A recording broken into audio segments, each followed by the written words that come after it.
Hi, Bob Kalishman here from Millennium. I usually have my program and it's all set up.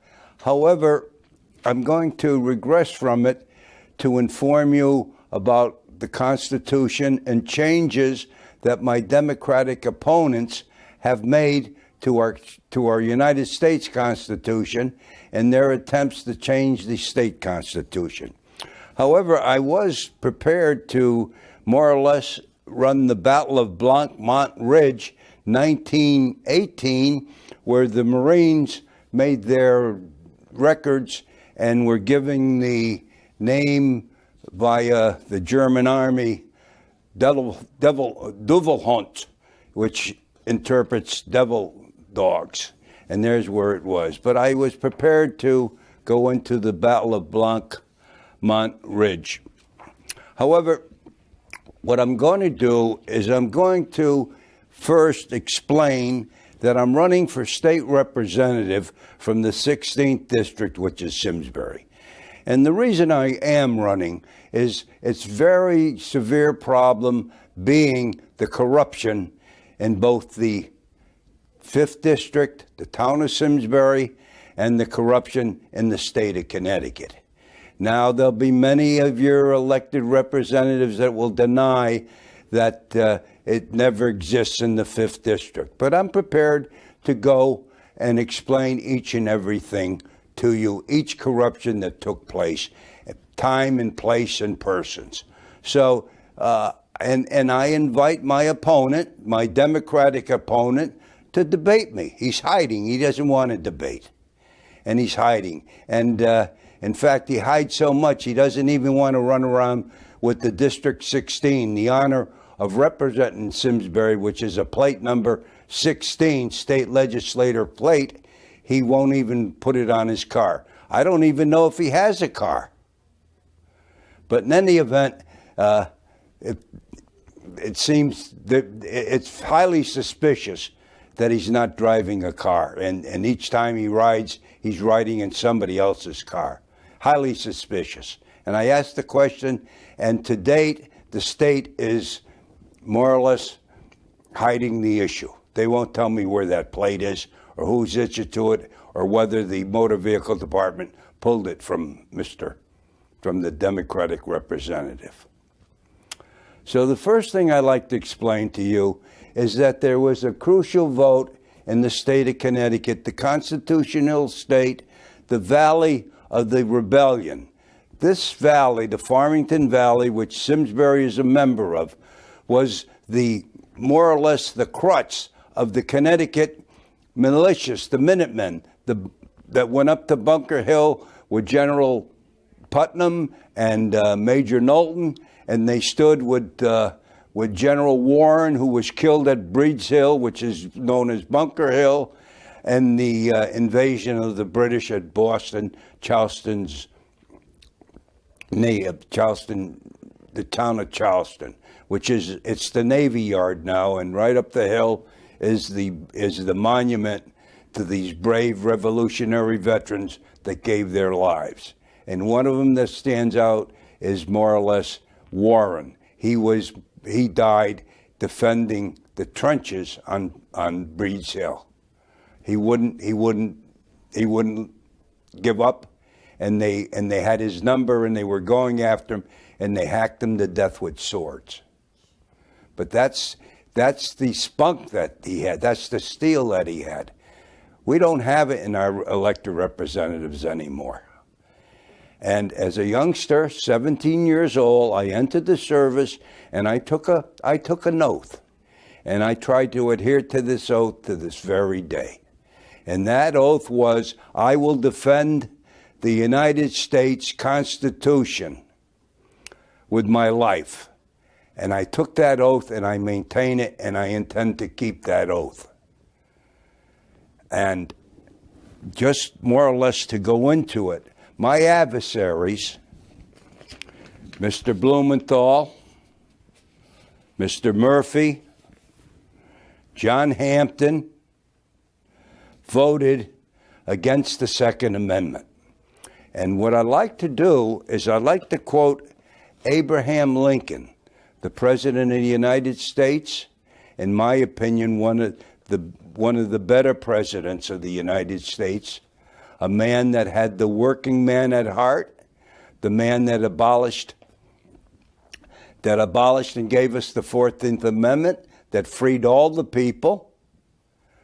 And I like to quote him in reference to the Second Amendment, which our Senator Blumenthal, who's running for election this year, who's trying to take away from us, and the Second Amendment, who the other junior senator, who goes around raising money and says that he's going to raise money and spend it to defeat any senator or congressman that voted for the Second Amendment, to keep the Second Amendment. And the Second Amendment reads, it's the right to bear arms and to protect ourselves. And it means a lot more. What it means, you have the right to defend yourself. And let me quote President Abraham Lincoln. Those who deny freedom to others, namely Mr. Blumenthal and Mr. Murphy, and the Democratic representative for the state legislature, John Hampton, those who deny freedom to others deserve it not for themselves. Right? These are the people that deny you your freedom, but they go out and they hire 15 bodyguards, or they go out and they have all kinds of guns in their houses. But they don't want you to have one. These are the people that deny you that freedom, that guarantee that the United States Constitution of the United States of America gives us. And not only that Constitution, but we also have a state constitution. The same fellas that went up to Bunker Hill, they came back and they wrote a state constitution, and they bled. So they knew what it meant, and they made it stronger than the Constitution of the United States Amendment 2. And let me more or less finish with my remarks, or Mr. Lincoln's remarks, President Lincoln's remarks. Those who deny freedom to others deserve it not for themselves, and under a just God cannot long retain it. And it means exactly what it is, right? Our Democratic senators, both Mr. Murphy and Mr. Blumenthal, they don't know what it is to go out and defend it and sweat. They're sure they'll give you a good argument, which I'm not going to go into with Mr. Blumenthal, but they'll give you an argument that what they do, they don't do anything. Mr. Murphy, look at him. What has he done? He hasn't done one thing. He's been on the political ladder all his life. He's gone from state office to state office to state office, to government office, government office, government office. Mr. Blumenthal, the same thing. Government office, government office, government office. He's been on the political ladder too. For how many years? 20? And now we have the Democratic representative for the State House, John Hampton. He's been on it all his life too. Political job, political appointment. And now he's a state rep, right? He's taken $28,187 in public funds. I spend my own money, less than $1,000. The Democratic representative has taken $28,187 of your money to spend for his election, public funds he calls it. And then he turns around and gives it to the Democratic Party. In addition to that $28,187, what he gets the state legislature's pay for being a legislator. He's paid. It's not like your grandfather or my grandfather. When they went to the legislature, they weren't paid. They served. It was an honor to serve. Mr. Hampton and his crew, they don't serve unless they're paid and get expenses. And he gets paid as a legislature, plus he gets his expenses. And you pay for it. You pay for it. And he doesn't give us any representation. And one other thing that Mr. Lincoln says, President Lincoln, I do not mean to say that the general government is charged with the duty of redressing or preventing all the wrongs in the world. But I do think that is charged with the duty of preventing and redressing all wrongs which are wrong to itself. And that's Mr. Lincoln on the Second Amendment. And, you know, the Second Amendment means a lot more than just having the right to own a rifle or own a handgun or own a gun. It's a right to defend yourself. It's a right if somebody attacks you and pardon me, and threatens your life. That Second Amendment says you have the right to defend yourself. And they make such a, and they try to make such a terrible thing out of it. It's not a terrible thing. It's an honor to defend your country. I didn't figure, I'm going to be deprived of my home and my mother and my dad and my family. It was an honor for me to defend my country. But these representatives, these Democratic representatives, they don't look at it that way. They look at it as a living. It's a job. Well, it's not a job. It's an honor to serve the people of Simsbury, whether you're serving in the federal government, state government, or local government. And I just want to more or less emphasize the Second Amendment. James Patterson, the right to carry arms is a natural right. In all countries where personnel freedom is valued, however much each individual may rely on legal redress, the right of each to carry arms, and those the best, the sharpest, for his own protection in case of extremely, is a right of natural, indelible, and impressionable, and the more it is sought to be repressed, the more it will occur. You will recall that in the last chapter, we emphasized that their right to keep the bear arms make it transition across the English Channel. You know, we go back to the Magna Carta. And then we have William Rawle. In the second article, it is declared that a well-regulated militia is necessary to the security of a free state, a proposition from which few will dissent. Although in actual war, the services of regular troops are confessionally more valuable, yet while peace prevails and in the commencement of a war, before a regular force can be raised, the militia form the paladin safeguards of the country. The quorum from the first position is that the right of the people to keep and bear arms shall not be infringed. The first point I like to talk, we in Simsbury witnessed a devastating murder, a deplorable act, an act by, it had to be a sick person, but whether or not it was, but it was done on a young lady, a young executive that had a brilliant career before her. And she was jogging or walking right down here on Horse Boulevard over a year ago. And that murder hasn't been solved yet. Is there corruption involved? Remains to be seen. Are people being protected? Remains to be seen.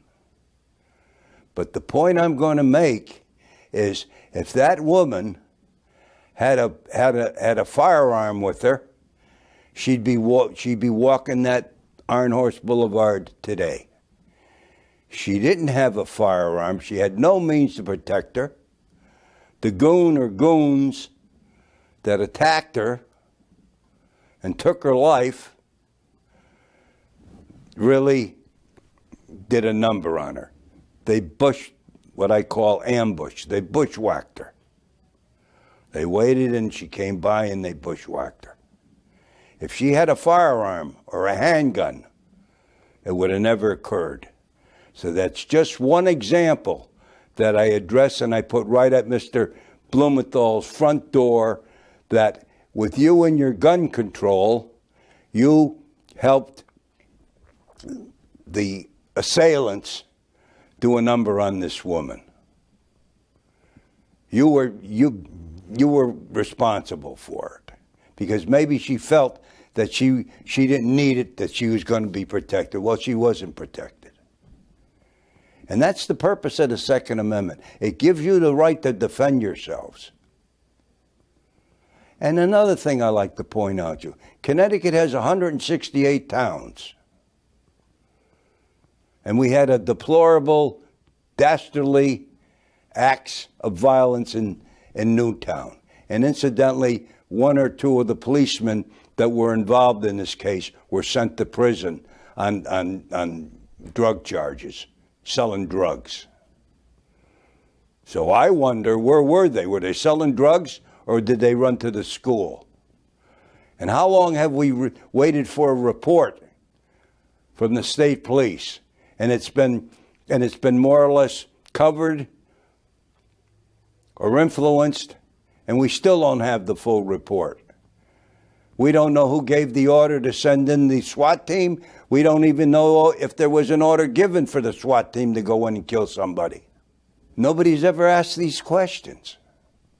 That's all we've done, is we've taken those poor people who incidentally, right? Incidentally, it's a terrible thing to make money, but each one that was affected or lost somebody dear to them became a millionaire. In the last suit against Remington, they offered millions or so to settle it, and they were so greedy they don't even want to settle the lawsuits anymore. They want to get all they can. And I suspect that the Democratic Party is receiving funds. It's like their cash cow. Mr. Blumenthal, he needs money. Where does he go? He goes to Newtown. Mr. Murphy needed money. He goes to Newtown. Maybe that's why the legislation is going. They're more or less strengthening their career, and they're filling their pockets. This is my opinion. And that's the purpose of the Second Amendment. We have anti-federalists. Okay, let's have another article. Here's another one. In inevitable, one must at least mention, even though there is not space to discuss fully, the so-called incorporation controversy regarding the application of the Bill of Rights to the states through the 14th Amendment. It should be no surprise that the opponents of gun control appear to take a full incorporatist view of the amendment. They view the privilege and immunities clauses, which were eviscerated in the slaughterhouse cases, as designed to require the state to honor the right that has been held by Justice Marshall in Barron versus Baltimore, and this goes back as far as 1833. And Justice Marshall, I call him the father of the Supreme Court, in my opinion. But the point we're trying to make is this is a right. This is a right that you have. And who is Mr. Blumenthal and Mr. Murphy? Who are they? And Miss Estes, who are they to tell us that they know what's good for us? They know what's best for us. We have a right to the Second Amendment. It's called Amendment 2 of the United States Constitution. And the state constitution, the state of Connecticut Constitution, is even stronger. So, ladies and gentlemen, when you go to that poll to vote on November 8th, vote against the domination of the Democratic Party. Vote against Mr. Blumenthal because of his stand on gun control and on the Second Amendment. And recently, have you seen anything on his ads or on his campaign as he mentioned gun? He wants to hide that from you. He's running out, right, saying what he's doing for people. What is he doing for people? We have a VA, the Veterans Administration in Connecticut, both in Newington and West Haven, and we have Marines, fellow Marines, running around blowing out their brains. It's called PTSD. And he runs around, puts an ad on, telling them, look what I'm doing. Well, you didn't do too much because this fellow Marine that I think you knew, he blew his brains out. So how much help did you give him? And you go to West Haven and you go to Newington, we don't get any service. Connecticut has two of the oldest veterans hospitals in the United States. We don't have the plush hospitals that they have in Florida or California. At the graciousness of Barbara Kennelly, we ended up where she gave us, I think, $20 million or $25 million for Newington. In their wisdom, they took $7 million and gave it to New Haven. And then they took away our Newington full-service veterans hospital where we could put in veterans for a month or whatever for care. They took that away. And if you're a veteran and you can go to Newington Veterans Hospital, don't get sick on the weekend because you have to check into a motel before they can take you into the hospital. What kind of nonsense is that? And then let's go to the United States scene. Let's go to Phoenix. Let's go. Veterans are still dying. They're still dying. I know a veteran lost his legs, right? His poor family couldn't get 10 cents. And that's the position I've taken on the Second Amendment, and that's why I support it. I took an oath as a youngster, 17 years old, and people have every right in the world to defend themselves. And proof of the pudding, we're not protected in Connecticut. And the proof is that woman was murdered. And I can go and all the trouble and everybody screaming about Newington. How about when we had the double murder in Simsbury 2 years ago, that young couple, and they left that young baby. Did Mr. Blumenthal or Mr. Murphy come to town and say we're doing a fundraiser? You haven't heard anything. They swept it under the rug. Swept it under the rug. And what'd they give us, right? What'd they give us veterans? A marijuana factory. The zoning board with Mr. Dave Ryan voted for a marijuana ordinance. And we have it right up on the hill with Ensign Bickford or Dinah Noble. Go up and see it, if they'll let you up. Now, I'm Bob Kalishman, and I'm on the ballot, and I'm on the bottom line. But what you have to do is you have to go over to G5, which is at the bottom. They don't make it easy for me.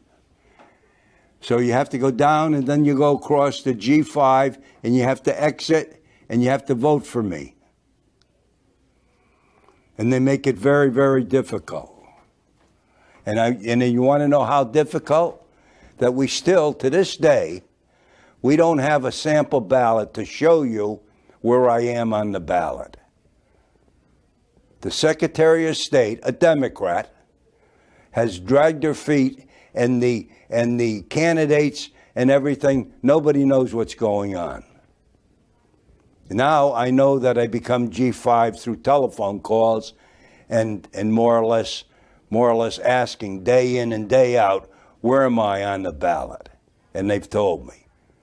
The sample ballots aren't printed, right? But the political hacks and the cronies, the Democratic cronies, will all have the absentee ballots in their pockets, the application.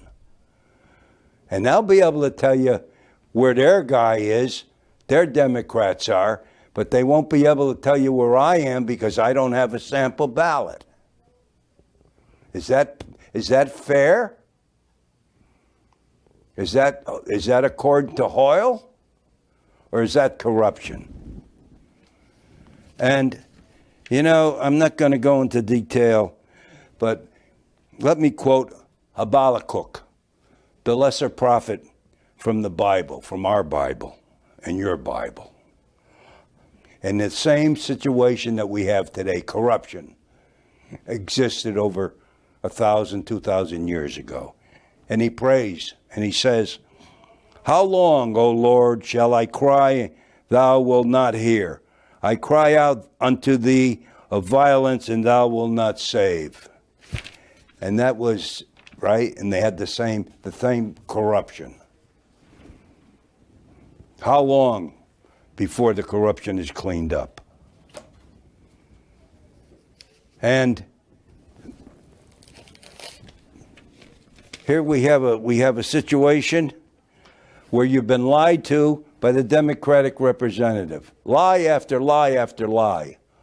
You have a state deficit of $117 million. $117 million. He told us everything's good, there's no deficit, and they lied to us, and they're still lying to us. And he's knocking on your door and he's lying to you again.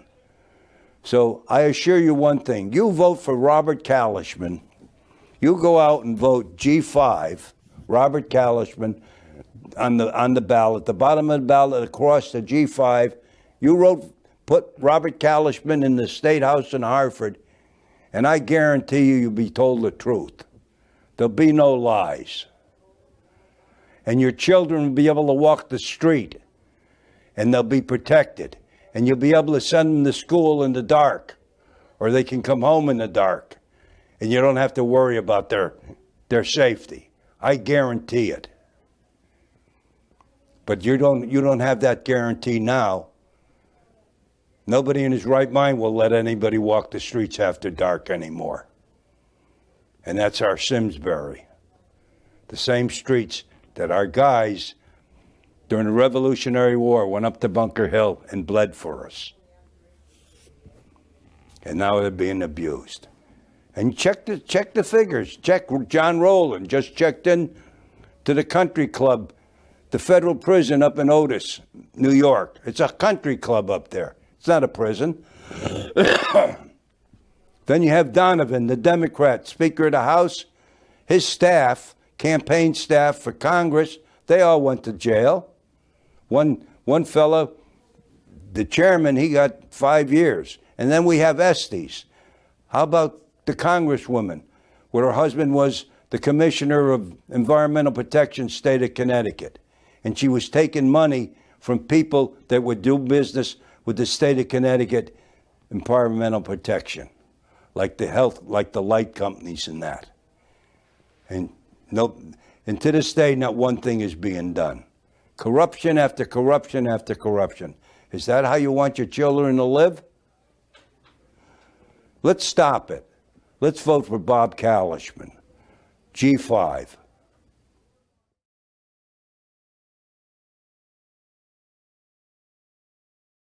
Funding for Simsbury Community Television is provided in part by contributions from viewers like you. Thank you.